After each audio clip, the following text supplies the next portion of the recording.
Before we start, please make sure to like this video and hit this subscribe button so you never miss a story like this. And also comments where you are watching from, how many sons and daughters you have.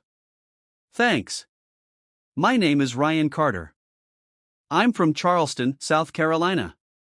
And if you ever find yourself ignoring your gut because you're scared of what the truth might be, don't. Because the truth will always find you. And sometimes, it shows up in a manila envelope with your whole world inside it. I found out my wife was cheating not from a message, not by accident, but by hiring a private investigator to follow her. And what he sent me. I can't unsee it. But the moment it all exploded? That happened in our living room when I confronted her and her lover in a way none of them expected. Who the hell is he, Tara? I shouted, fists clenched, my voice cracking from holding back 100 nights of suspicion. She was standing there, wrapped in her little red coat. The one I bought her for Christmas, and that smug look on her face told me she wasn't sorry.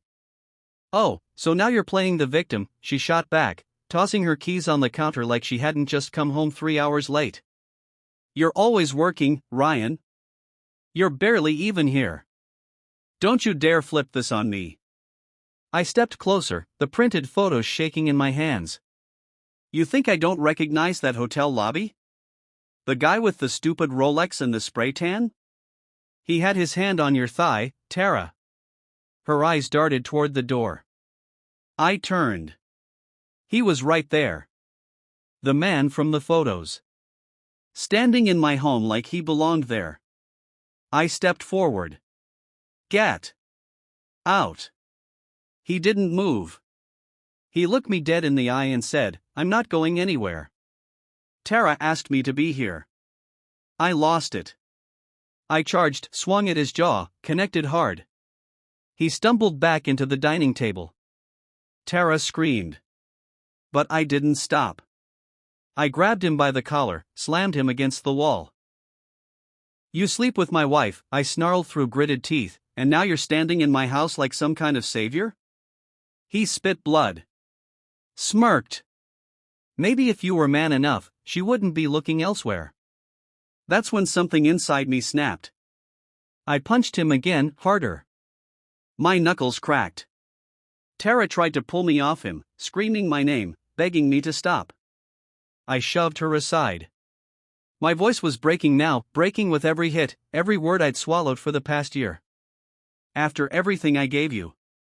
After the 12-hour shifts, the anniversaries I planned, the nights I cooked for you while you scrolled on your phone like I didn't exist. Tara was crying now, but I didn't care. I turned back to the man crawling to his feet, blood on his chin. You know what's worse than betrayal? I asked. Finding out you were the joke. That while I was planning our future, you two were playing house behind my back. I looked at her. At the woman I used to trust more than anyone in the world. You humiliated me, and you thought I wouldn't find out?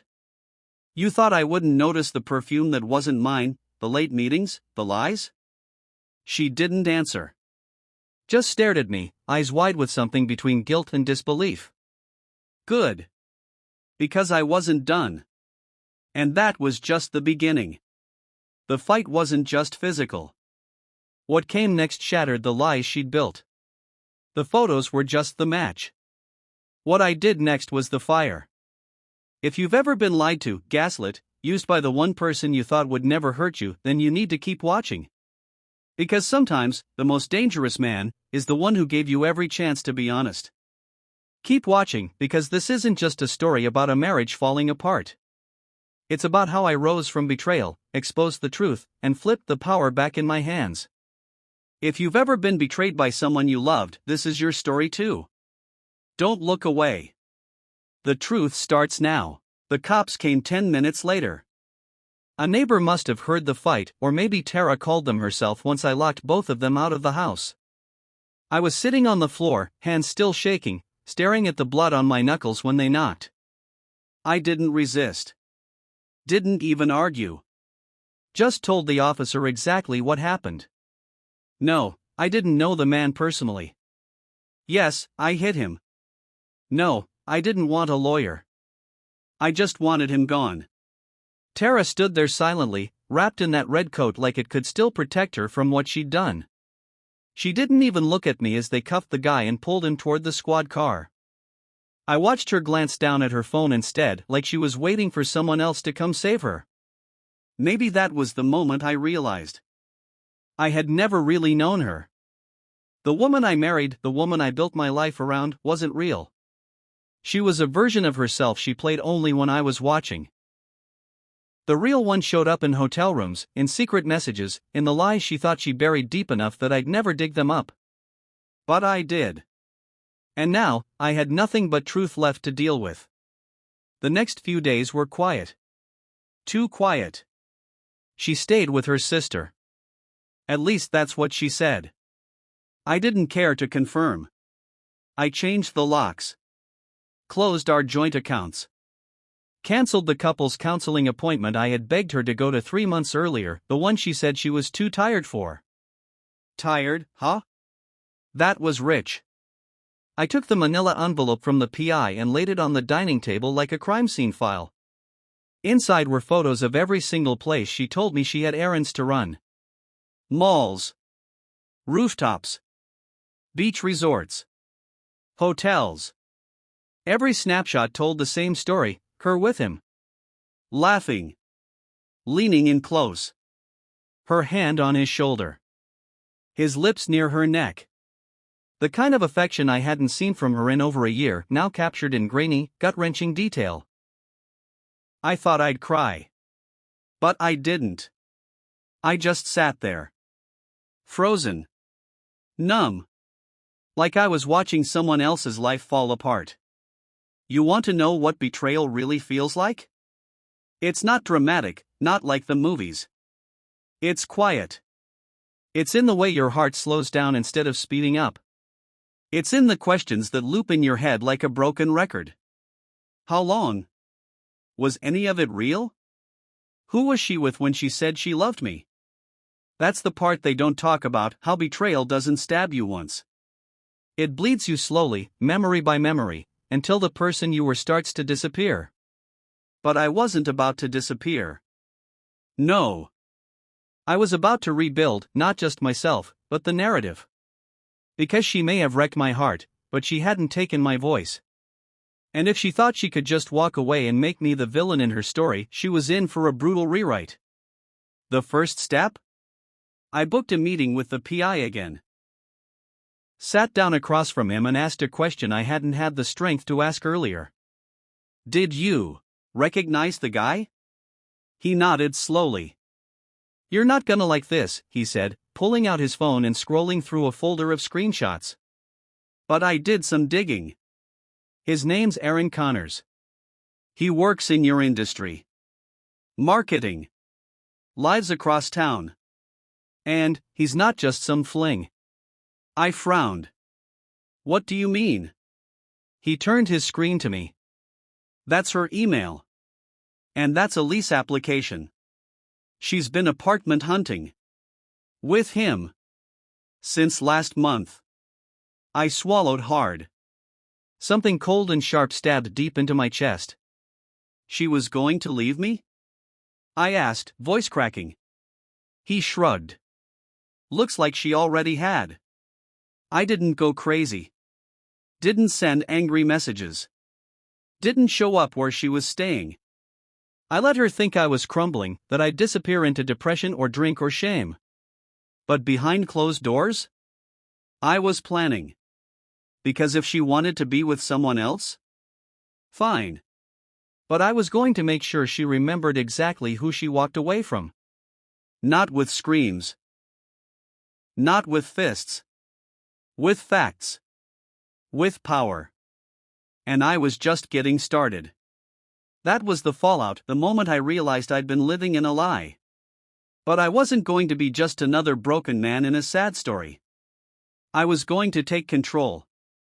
I had evidence. I had truth. And most of all, I had nothing left to lose. In the next part, you'll see how I flipped the entire narrative. How I used everything she thought I didn't know and made sure her new life came crashing down before it even began. If you've ever been betrayed and told to move on like your pain doesn't matter, this next chapter is for you.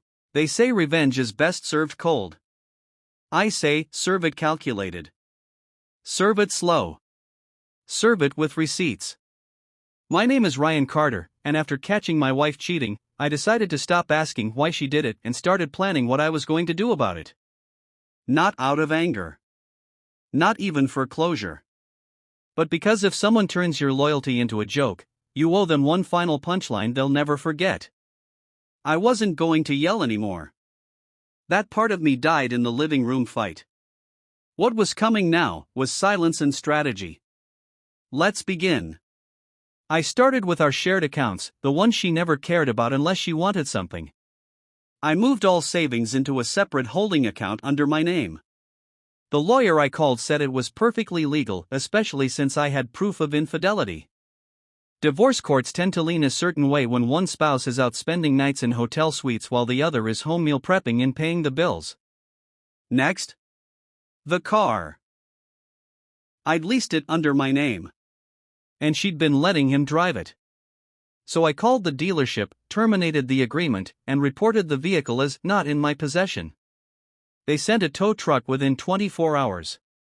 I didn't even warn her. She called that night. Her name lit up on my screen. I let it ring. Then I blocked it. The power of not replying, unmatched. But the real move? The real checkmate? That was her job. She worked at a boutique marketing firm, nothing fancy, but she bragged about how important she was to the CEO. Turns out, that CEO was hosting a networking gala next week. Big sponsors, big speeches, big impressions. And guess who got invited? Not her. Me. A client I used to work with remembered I did media consulting before I switched careers. He got me in. I RSVP'd and planned the entire night around one truth: exposure. The night of the event, I wore the same suit I wore on our wedding day. Not to be sentimental. To remind myself who I used to be. Before she crushed that man. And when she saw me? Oh, she froze. Tara was standing by the bar in a sleek black dress, clutching a glass of wine, fake laughing with some vendors. Until her eyes met mine. She turned pale. She didn't expect to see me there, not cleaned up, not calm, not composed. Not winning. I nodded politely. Walked right past her. Didn't even flinch. An hour in, I pulled the CEO aside. Just casual talk, nothing aggressive. I showed him the pictures. The hotel ones? No. That wasn't the point. I showed him the lease application. I showed him the email exchanges where she discussed building a consulting duo on the side with a man from a rival firm. Conflict of interest. Clear as day. He read the first 3 lines and said, I had no idea. I smiled. Neither did I. For a long time. He looked sick. Thank you for this. That was it. No drama. No screaming match. By Monday, she was fired. She called me from a new number. Again, I didn't answer. She sent an email. Subject line, can we talk? The body of the message was long. Rambling. Tearful apologies, claims of being lost, how it wasn't serious at first, how she never meant to hurt me, how she only felt seen by someone else because I'd become so busy chasing success. That last part? That was the best part. She blamed me. Again. But this time, her words didn't hurt. They made me laugh. I didn't reply to her. I forwarded it to my lawyer. You know what happens when you stop begging people to choose you and instead choose yourself? You stop bleeding for people who wouldn't even offer you a Band-Aid. That was the setup. I didn't throw punches this time. I didn't scream. I just showed up where it counted and made sure she couldn't rewrite the story. If you've ever been made to feel like the fool, if someone ever made you doubt your own worth just to feed their ego, the next part is for you. Because next? I took her lover's life apart. without even touching him. There's something dangerous about a man who no longer needs to be angry. Because once the rage fades, all that's left is focus. And I was focused. My name is Ryan Carter. I had already exposed my wife's affair. I'd taken back my money, my car, my home. She lost her job. Lost her comfort. Lost her image. But there was still one more piece on the board. Him. Aaron Connors. The smug little executive who thought he could wreck my marriage and walk away smiling. The man who kissed my wife in hotel lobbies and thought I'd never know. He thought he'd won. He hadn't even started losing yet. You see, I wasn't the only person who'd been hurt by Aaron Connors. The PI found more than just his face next to my wife's in hotel surveillance. He found credit card inconsistencies. Quiet NDAs signed by female interns. A reputation that his company swept under the rug because he brought in big clients. Sound familiar? It should. Because men like that think power protects them. But I had nothing left to protect. So I sent a package. No return address. No threat. Just facts. Screenshots. Photos. Timeline breakdowns. A list of 5 women who had filed complaints and were paid to disappear. And a little note on top. Ask him who Tara is. I sent it to the board of directors. Then I waited. 2 weeks later, I saw the headline. Marketing exec resigns amid internal review, allegations surface. I didn't cheer. I didn't smile. I just kept scrolling. Because it wasn't about watching him fall. It was about watching him realize he was never untouchable. That no matter how smart or sneaky or smooth he thought he was, someone out there was always watching. And this time? It was me. He lost his job. Lost his name. Lost the golden reputation that let him lie his way through life. And Tara? Well, she had nowhere left to go. She texted again. You ruined him. Are you happy now? That made me pause. Because the truth? No, I wasn't happy. I was finally even. I didn't answer. I forwarded it to my attorney again. I was building a timeline. Not for drama, not for revenge, but for the court. I filed for divorce that same week. Cited infidelity. Attached evidence. And in South Carolina, that matters. Because when it comes to the division of assets, proof of betrayal carries weight. And the weight was now crushing her. She tried to play victim. Claimed mental health struggles. Said I had abandoned her emotionally. But guess what? Judges don't care about emotional fairy tales when you have time-stamped photos, email trails, witness statements, and 3 months of PI surveillance.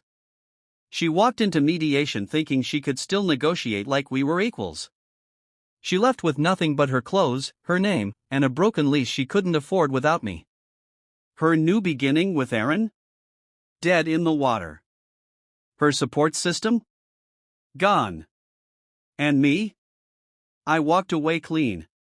That was the ruin. The part they never see coming. Not when they're sneaking around. Not when they're lying to your face. Not when they're dragging your name through the dirt while pretending to be the victim. But the truth? You don't need to destroy anyone. You just need to let the truth do its job. And when it's time, deliver it with precision. No drama. No threats. Just facts and follow-through. If someone ever made you feel like your pain didn't matter, like you were easy to lie to, easy to leave, just remember. There is power in holding your silence. Until the moment it's too loud to ignore. It ended on a Wednesday. Not with fireworks, not with court drama, not even with another fight. Just a knock on the door. My name is Ryan Carter, and this is how the woman who betrayed me, lied to me, cheated on me, tried to blame me, came back with one last thing to say, and how I answered her in a way she'll never forget. I hadn't seen her face in almost 3 months.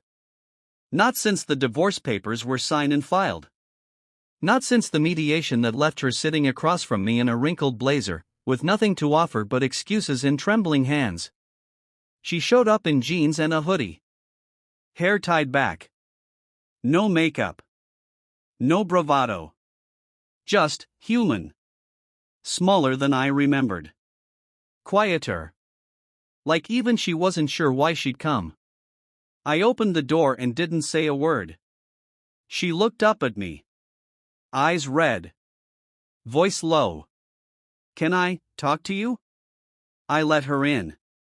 Not because I wanted to hear her out, but because I was ready to finally say everything she had never let me say. She sat on the edge of the couch. Same one where we used to eat takeout and watch dumb movies and pretend we were happy. She ran her fingers over the seams like she missed something she used to own. "I lost everything," she whispered.